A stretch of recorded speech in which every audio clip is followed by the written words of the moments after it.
여러분 안녕하십니까? 12월 30일입니다. 음력 12월 초 8의 날 약사제일입니다. 정사일 금요일 되겠고 1년 중 364일이니까 올해도 하루가 남았습니다. 오늘 탄생월은 남매입니다. 탄생석은 커스 머클러입니다. 12월 탄생석은 터키석이고요. 탄생목은 사과나무가 되겠습니다. 주변에 일어난 일 보겠습니다. 1895년입니다. 조선 단발령 선포입니다. 단발령은 조선 후기에 두 차례나 공표된 성년 남자의 상투를 자르고 서양식 머리를 하라는 내용의 칙령입니다. 1895년서부터 1900년 두 차례 행해졌으나 보통 단발령이라 하면 큰 반발이 있었던 1895년 1차 단발령을 의미합니다. 내부 대신 6.1준의 주도로 김홍진 내각이 1895년 12월 30일 음력 11월 15일에 공포했습니다.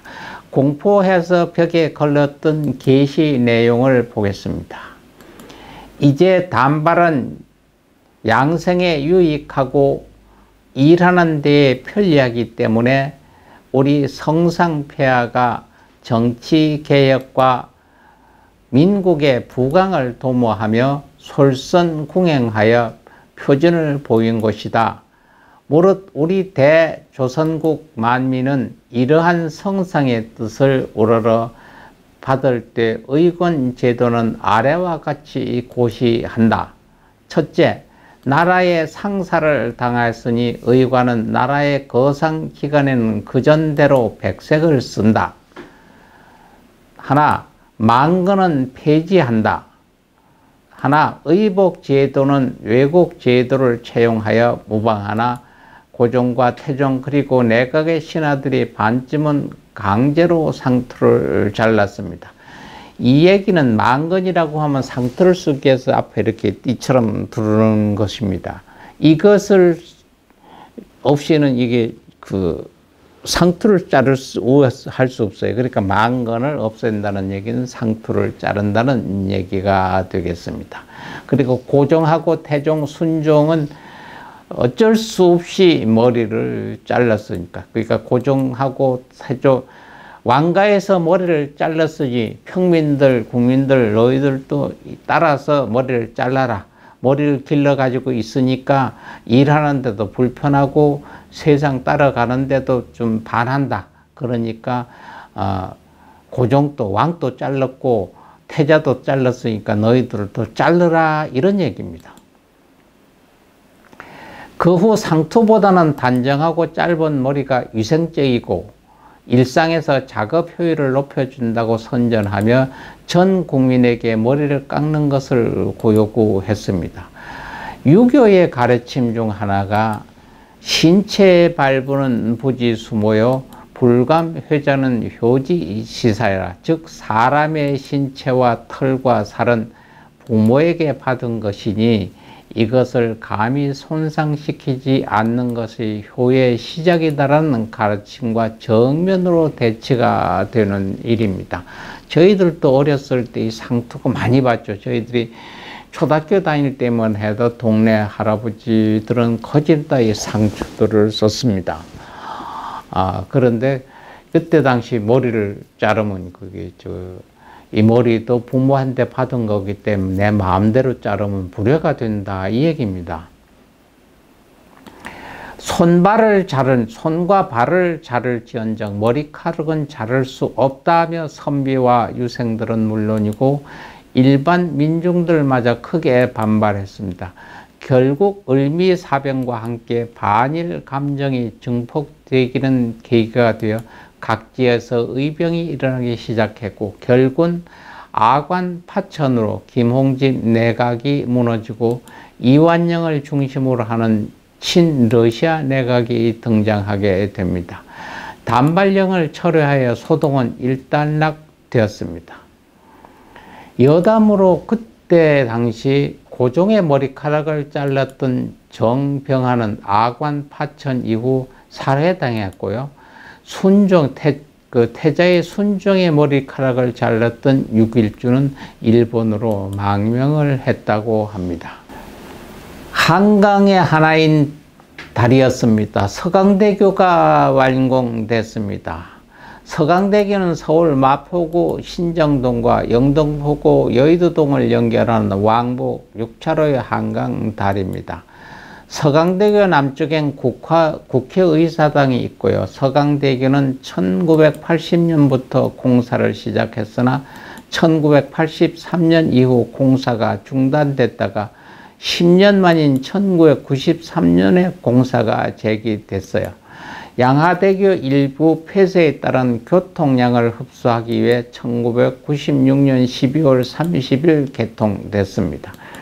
처음엔 사장교 형태로 개혁되어 있었으나 서울시 재정 문제 및 연결도로 미확보 문제로 인해 1983년에 교각 17개만 건설한 채 중단됐고요. 이후 1988년 서울올림픽 개최 등으로 예산 집행 우선순위에서 밀려 10여 년간 방치되어 서울의 흉물, 한강의 괴물이라는 오명을 사기도 했습니다. 1990년대 초 최악으로 치닫는 서울의 교통난을 해소하기 위해서 1993년부터 공사를 재개했습니다. 그러나 서강대교가 밤섬을 거치게 건설되고 있었기 때문에 철새가 사라질 것을 우려한 환경단체의 반발이 있었고, 이를 반영해 서강대교 건설 방식을 변경했습니다. 밤섬이 위치하는 150m 구간에는 닐슨 아치교 형성으로 건설하기로 했는데, 이 방법을 건설할 경우 양쪽 아치가 맨 위에서 모아지며 강선을 고정되고 있어 곡선의 아름다움을 최대로 살릴 수 있다는 장점이 있습니다. 그리고 나머지 구간은 콘크리트 박스를 밀어내는 연속 압출 공법으로 강북 구간은 스틸 박스 교로 건설하기로 변경을 했습니다.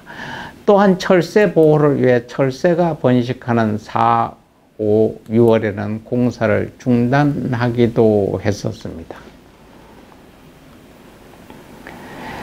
1997년도는 최근 사형일입니다. 1997년 12월 30일 법무부가 문민정부 출범 전 사형이 확정된 흉악범 23명에 대해 사형을 집행했습니다. 사형 집행은 1995년 11월 지존파 사건 범인 6명 등 19명이 집행된 이후 2년 1개월여 만에 문민정부 출범 세 번째이자 1976년 27명을 집행한 이래 21년 만에 최대 규모였습니다. 이날 사형 집행 후 대한민국은 더 이상 사형 집행을 하지 않았습니다. 2007년 국제 앰너스티는 한국을 실질적 사형 폐지국으로 분류를 했습니다. 명목상으로는 사형 제도가 있지만 10년 이상 사형을 집행하지 않았기 때문이라고 합니다. 대한민국에서 실시한 가장 최근의 사형일이기도 합니다. 그 이후로 지금까지 25년째 더 이상 사형은 집행되지 않고 있습니다. 현재 한국에는 60명의 사형수가 수감 중에 있고요. 또한 무기수는 1365명이나 수감 중에 있다고 전해지고 있습니다. 생일 맞는 분 한번 보겠습니다. 시인입니다. 윤동주 시인, 책에도 나오죠. 대한민국 모든 분들 모르는 시인이 아닙니다. 윤동주 시인은 1917년 12월 30일 태어나 1945년 2월 16일 날 가셨던 분입니다. 일제감정계 독립운동가이고 시인이자 작가입니다. 아호는 애화이었고요. 1917년 12월 30일 북간도 명동천에서 태어났습니다. 명동천은 북간도의 척박한 땅이지만 1899년 환경도 출신인 김야견, 김하규, 문병규 등이 140여 명의 식소를 이끌고 북간도로 집단 이주한 후 윤동주의 조부인 윤하현 등이 합류하면서 동방을 밝히는 곳 명동촌이란 뜻을 지닌 북간도 최대의 한인촌을 형성했습니다. 서울 연희전문학교 2학년 재학 중 소년지의 시를 발표하면서 정식으로 문단에 등단했습니다. 일본에 건너가 1942년 교토 도시샤 대학에 입학해 1943년 항일운동을 했다는 혐의로 일본 경찰에 체포되어 후쿠오카 형무소에 투옥됐습니다. 천여 편의 시를 남기고 27살의 나이로 옥중에서 요절했습니다. 사회인은 일본의 소금물 생체의 실험이라는 견해가 있고 그의 사후 일본군에 의해 마루타 생체 실험설이 제기됐으나 이는 불확실하게 전해지고 있습니다. 전태일 여사의 어머니입니다. 이소선 씨입니다. 이소선 씨는 1929년 12월 30일 경상북도 달성군 성서면 감친이에 태어나서 노동운동가가 되셨고 민주화운동가이기도 합니다. 1970년 11월 13일 아들 전태일이 평화시장 노동조건 향상을 위해 활동하다가 분신을 하자 이를 계기로 노동운동에 투신하게 됩니다. 노동운동가들의 자신의 자식처럼 대해 노동자의 어머니라는 별칭을 얻었습니다. 민주화운동 중에 희생된 사람들의 가족 모임인 전국 민족 민주 유가족 협의회를 만들고 초대 회장도 역임했습니다. 2011년 6월 3일 이소선 씨는 별세했습니다. 배우입니다. 조상구 씨입니다. 본명은 최재현이고 1954년 12월 19일 태어난 배우 겸 번역가입니다. 1954년 12월 19일에 경주의 한 국수공자 사장의 아들로 태어나서 어릴 때부터 영화광인 아버지의 손에 이끌려 경주 일대의 극장들을 숭회하면서 영화에 심취했습니다. 만화가 이현세와는 중마고우로 초등학교 4학년 때 짝으로 인연을 맺은 뒤 1973년 경주고 졸업 때까지 학창시절을 함께한 중마고우라고 합니다. 그는 대학 2학년 시절 아버지를 여인 충격에 1학기를 마치고 곧바로 해병대에 지원해 해병대 283기로 사병 복무를 했고 1978년 군 제대 후 연극 배우 첫 데뷔를 했습니다. 이듬해 1979년 영화 병태와 영자의 단역으로 정식 데뷔를 했으며 본명은 재현이지만 1986년 영화 공포의 유효한 외인구단이라는 작품에서 조상구 역할을 맡아 많은 인기를 얻게 되자 그 이후 예명으로 활동하게 됩니다. 대표적으로는 드라마 야인시대, 공포의 외인구단, 연개소문, 장비록, 장영실 등이 있습니다. 만화가 이현세와는 중마고우이며 그의 만화에 등장하는 80년대 청소년들의 우상 오혜성, 까치라는 캐릭터의 실제 모델이기도 합니다. 배우 윤다훈입니다. 본명은 남광우입니다. 1964년 12월 30일 날 태어난 배우입니다. 서울 종로에서 출생했고 한때 경기도 이천에서 잠시 유년기를 보낸 적이 있다고 합니다. 84년부터 윤다훈이란 예명을 사용하고 데뷔를 했고요. 88년 3월에는 연극 헬림의 단역으로 출연했으며 이후 여러 TV 드라마에 출연했고 2000년에는 박상면, 정웅인 등과 아울러 MBC TV 시트콤 새 친구에 주연급 출연을 했습니다. 작업이란 신조어 등으로 많은 인기를 얻었으며 일약 스타덤에 올랐죠.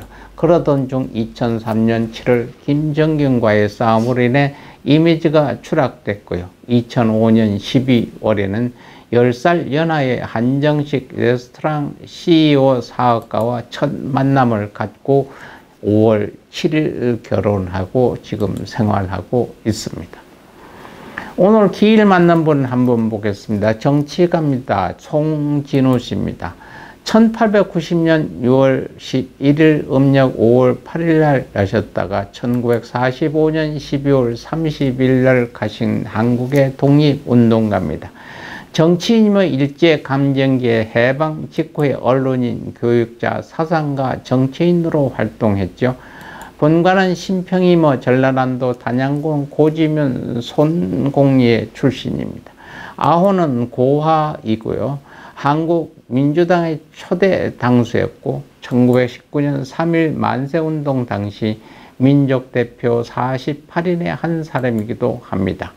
1945년 9월 16일 한국민주당이 창당되자 한민당 초대 수석 총무에 그때 당시엔 당수에 추대됐고요. 1945년 12월 1일 복관된 동아일보의 사장으로 취임하였습니다. 고아는 해방 직후 가장 강력한 이두기관의 대표로서 해방 정국을 이끌면서 민주국가 건국 노력에 앞장을 서셨습니다. 1945년 12월 27일 모스크바 삼상회의 신탁통지 찬반 문제를 놓고 신중한 찬반론의 입장을 펼치다가 찬반 토론자가 몰려 1945년 12월 30일 새벽 6시께 원소동 자택에서 한 현호 등 6인의 총격을 받고 피살을 되셨습니다. 민주화운동가입니다. 김근태 씨입니다. 1947년 2월 14일에 경기도 부천시에서 태어나셨다. 1965년 경기고등학교를 졸업하고 서울대학교 입학했습니다. 1960년대 무렵 학생운동을 주도하여 손학규, 조영래와 함께 서울대 운동권 삼총사라 불리기도 했습니다. 이후 박정희, 전두환, 노태우 정권까지 각종 제야단체에서 활동하다가 수배와 투옥을 반복하게 됩니다. 전두환 정권 시절 1985년 9월 39세 민청년 사건으로 23일간 경기도 경찰국 고문기술자인 이근한 경감에게 고문을 받았습니다. 1996년부터 제15대, 16대, 17대 국회의원을 지냈고요. 보건복지부 장관, 열린우리당 의장 등을 지냈습니다. 2008년 18대 선거에는 신지호 한나라당 의원과 겨루서나 낙선했습니다. 민주통합당 상임고문을 역임했고 2011년 12월 30일 오전 5시 30분 서울대학병원에서 65세의 나이로 사망하게 됩니다. 만화가입니다. 김원빈 씨입니다. 김원빈 씨는 2012년 12월 30일 심근경색으로 77세에 별세한 만화가입니다. 주로 옛날을 배경으로 어린아이를 대상으로 한 만화를 그렸으며 주먹대장이 그중 유명합니다. 1953년 태백산맥의 비밀로 데뷔를 했고 1958년 불의에 맞서는 소년의 활약성을 담은 주먹대장을 선보였습니다. 주먹대장은 이후 30여 년 동안 단행본과 만화, 잡지 등에 연재된 세대를 넘나들며 독자의 사랑을 받았습니다. 아기 포졸, 검은 댕기, 척척동자 아기 등 토속적이면서 민족주의적인 색채를 살린 작품 30여 편을 남기고 가셨습니다. 다음은 건강학 신바람 강의 박사입니다. 황수관 씨입니다. 1945년 8월 30일 출생하셔서 2012년 12월 30일 사망한 저자 겸 대학 교수이며 전직 정치가이기도 합니다. 대한민국의 유명한 신바람 박사라고 불려지고 있습니다. 국민대학교 대학원에서 생리학을 전공하여 박사학위를 취득했고요. 연세대학교 의학대학 생리학 교실 교수로 운동 및 건강에 관한 100여 편 이상의 논문을 발표했으며 한국방송 호기심 천국 베스트셀러 1위, 항수관 바사의 신바람 건강법으로 대중에게 널리 알려져 있습니다. 그러나 본인은 진즉 2012년 12월 30일 급성 폐혈증으로 사망하셨습니다. 향년 68세였습니다. 오늘 또 변함없이 부처님의 말씀 하나 전하겠습니다. 모든 중생이 기갈에서 청량함을 얻으려는 진연입니다. 모든 기갈이라는 건 뭔가를 갈구한다는 뜻입니다. 뭔가 부족하가 애타고 기다리는 뜻입니다. 목마르는 것과 같다는 뜻이기도 합니다. 이것이 깨끗이 해결되기를 바라는 진연입니다. 옴 소로 바라소로 바라소로 소로야 스바합니다. 빨리 많이 외우셔도 되고 들으셔도 되고 쓰셔도 좋습니다. 오늘 또 남은 시간 할들이 정리 잘 하십시오. 그리고 가족들과 만남도 생각하시고 건강한 모습으로 내일 올해 마지막 날 여러분 다시 뵙겠습니다. 감사합니다. 좋은 하루 되십시오.